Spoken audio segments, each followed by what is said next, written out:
Hola, buenas a todos. Hoy, desde el Museo del Monopatín, un nuevo rescate. Vamos a enseñaroslo.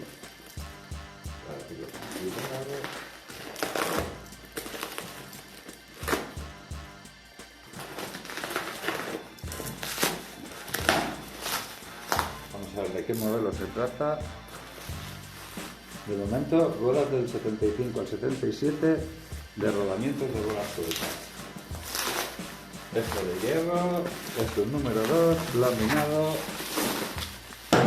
¡Guau, chaval! En verde. Aquí lo tenéis. Tiene la serigrafía un poco gastada, pero es un lujo tener una serigrafía de este color verde, poco común. Aquí estaría la pegatina de Sancheski, la verde, la redondita. Aquí os la pongo, mira, clink.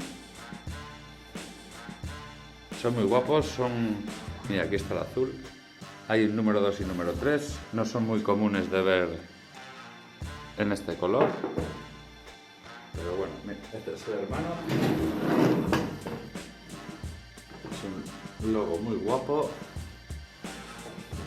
Y os los voy a medir.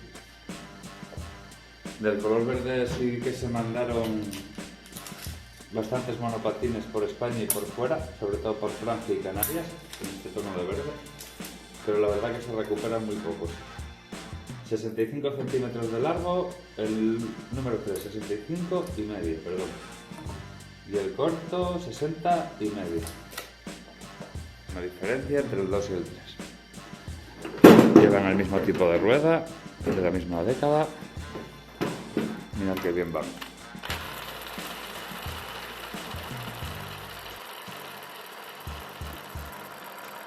Yo le gustaría mucho realmente rodar así después de un año de uso.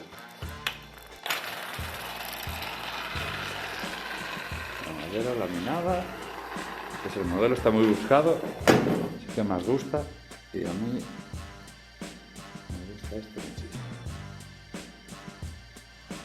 Ya. Aquí os lo dejo con las instrucciones.